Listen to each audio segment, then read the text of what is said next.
Hello दोस्तों, मैं हूं घनश्याम कुशवाहा और आप देख रहे हैं डायमंड एकेडमी इंदौर। दोस्तों आज है 15 अक्टूबर 2020 और 15 अक्टूबर 2020 से बनने वाले सभी अंतर्राष्ट्रीय, राष्ट्रीय और मध्य प्रदेश से जुड़ी सभी महत्वपूर्ण करंट अफेयर्स प्रश्नों को आज हम इस वीडियो के अंतर्गत डिस्कस करने वाले। और यदि आप हमारे चैनल पे नए हैं तो सबसे पहले हमारे चैनल को जरूर सब्सक्राइब कर लें।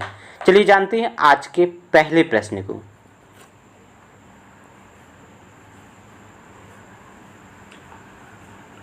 दोस्तों आज का हमारा पहला प्रश्न है, ताजिकिस्तान के नए राष्ट्रपति कौन चुने गए हैं? तो इसका राइट आंसर है डी अर्थात इमोमाली रहमान। तो दोस्तों हाल ही में इमोमाली रहमान ताजिकिस्तान के नए राष्ट्रपति चुने गए हैं। दोस्तों इस इमेज में आप देखिए, ये हैं इमोमाली रहमान और ये ताजिकिस्तान के नए राष्ट्रपति चुने गए हैं। दोस्तों यदि हम बात करें कुछ समसामयिक प्रधानमंत्रियों के निर्वाचन की, तो दोस्तों हाल ही में हुसैन राबेल सोमालिया के नए प्रधानमंत्री बने हैं। इसके अलावा जेन कैस्टेक्स फ्रांस के नए प्रधानमंत्री और एंटोनियो कोस्टा पुर्तगाल के तथा मैनुअल मोरेरो क्रूज क्यूबा के नए प्रधानमंत्री बने हैं।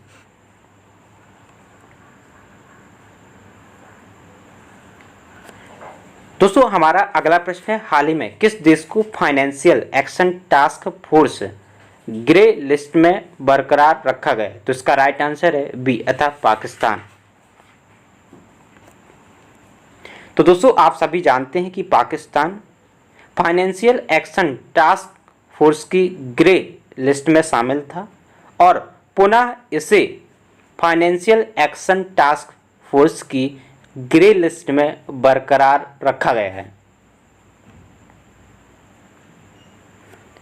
अगला प्रश्न है, हाल ही में जारी commitment to reducing inequality index में भारत का स्थान कौन सा रहा है? तो इसका राइट आंसर है सी अर्थात 129।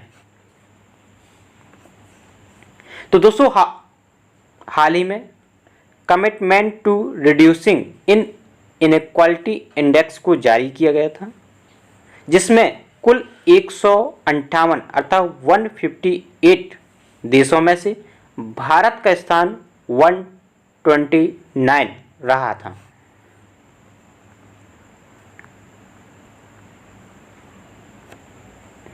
अगला प्रश्न है, chess.com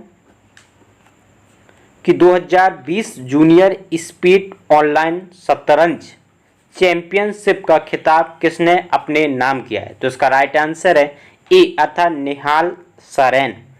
तो दोस्तों याद रखिएगा, हाल ही में chess.com कि 2020 जूनियर स्पीड ऑनलाइन शतरंज चैंपियनशिप का आयोजन किया गया था और इस खिताब के विजेता निहाल सरेन रहे हैं, जिन्हें आप इस इमेज में देख सकते हैं।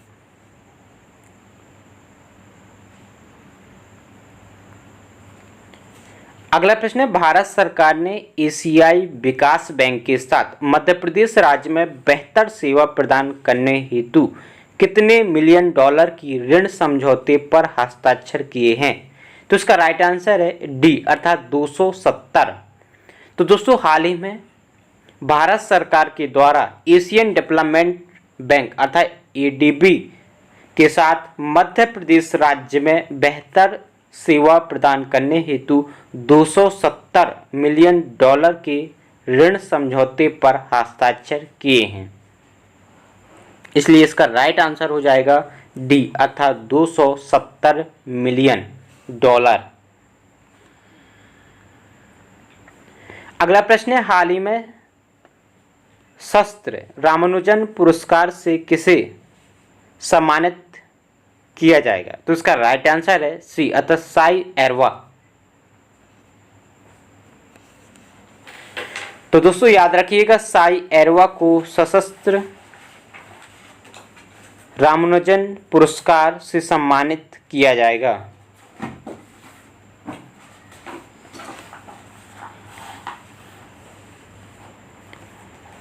दोस्तों हमारा अगला प्रश्न है, प्रतिवर्ष विश्व मानक दिवस का आयोजन कब किया जाता है? तो इसका राइट आंसर है डी अर्थात 14 अक्टूबर। तो दोस्तों याद रखिएगा, प्रतिवर्ष 14 अक्टूबर को वर्ल्ड स्टैंडर्ड डे अर्थात विश्व मानक दिवस के रूप में आयोजित किया जाता है। और इस वर्ष इस दिवस की theme protecting the planet with standards रही है। और दोस्तों इसके अलावा यदि हम बात करें अक्टूबर माह के कुछ महत्वपूर्ण दिवसों की, तो दोस्तों याद रखिएगा, वर्ल्ड स्पेस वीक का आयोजन 4 से 10 अक्टूबर के मध्य किया गया है। इसके अलावा प्रतिवर्ष 7 अक्टूबर को विश्व कपास दिवस के रूप में आयोजित किया जाता है। इसके अलावा यदि हम बात करें भारतीय वायुसेना दिवस की, तो दोस्तों 8 अक्टूबर को भारतीय वायुसेना दिवस के रूप में आयोजित किया जाता है। इसके अलावा वर्ल्ड पोस्ट डे का आयोजन 9 अक्टूबर।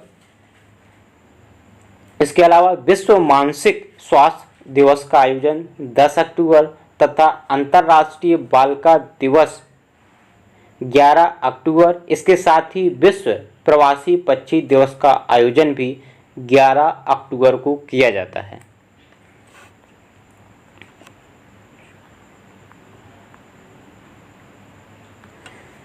दोस्तों अगला प्रश्न है, हाल ही में प्रतिष्ठित सेंड्रा नीश लाइफ टाइम अचीवमेंट अवार्ड किसने जीता है? तो इसका राइट आंसर है बी अर्थात हरीश कोटेचा। तो दोस्तों याद रखिएगा, हाल ही पे प्रतिष्ठित सेंड्रा नीश lifetime achievement award Harish Kotecha के द्वारा जीता गया है। अगला प्रश्न है, डिजिटल हाईटेक क्लासरूम वाला देश का पहला राज्य कौन बन गया है? तो इसका राइट आंसर है ए अर्थात केरल। तो दोस्तों केरल देश का पहला डिजिटल हाईटेक क्लासरूम वाला देश का पहला राज्य बन गया है। दोस्तों आप सभी जानते हैं कि केरल भारत का सबसे साक्षरता वाला राज्य है। अगला प्रश्न है, 17वीं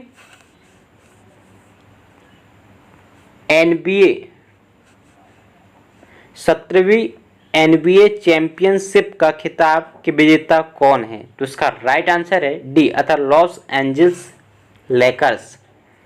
तो दोस्तों याद रखिएगा, 17वीं NBA चैंपियनशिप का खिताब लॉस एंजल्स लेकर्स के द्वारा जीता गया है।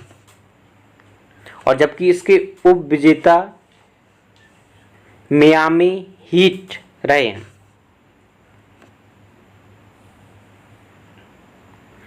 अगला प्रश्न है, हाल ही में किस राज्य सरकार ने जल परीक्षण के लिए मोबाइल वैन सेवक को प्रारंभ किया है? तो इसका राइट आंसर है बी अर्थात हरियाणा। तो दोस्तों याद रखिएगा, हरियाणा सरकार के द्वारा जल परीक्षण हेतु मोबाइल वैन सेवा को प्रारंभ किया गया है। दोस्तों पिछली वीडियो में आपको एक प्रश्न दिया गया था जिसका उत्तर आपको कमेंट बॉक्स में डिटेल शायद देना था।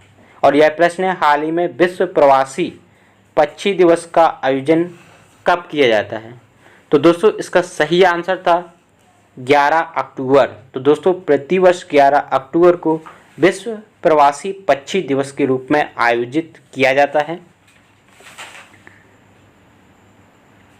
दोस्तों पुनः आपको एक प्रश्न दिया जा रहा है जिसका उत्तर आपको कमेंट बॉक्स में डिटेल शायद देना है। और यह प्रश्न है, हाल ही में किस राज्य ने वन आधारित घरेलू उद्योग की स्थापना के लिए निवेशकों को आमंत्रित करने का निर्णय लिया है? तो दोस्तों 4 ऑप्शन दिए गए हैं और इन ऑप्शनों के आधार पर आपको सही उत्तर का चयन करना है। और सही उत्तर का चयन कर इसका उत्तर आपको कमेंट बॉक्स में डिटेल से देना। तो दोस्तों इस प्रकार हमने 15 अक्टूबर 2020 से बनने वाले सभी महत्वपूर्ण करंट अफेयर्स प्रश्नों को डिस्कस किया है। और दोस्तों यदि आपको यह वीडियो अच्छा लगता है तो वीडियो को लाइक करें, कमेंट करें और ज़्यादा से ज़्यादा अपने मित्रों तक इस वीडियो को ज़रूर शेयर करें। इसके अलावा यदि आप इस वीडियो की PDF फाइल प्राप्त करना चाहते हैं तो हमारे Telegram channel @diamond academy Indore से प्राप्त कर सकते हैं। धन्यवाद।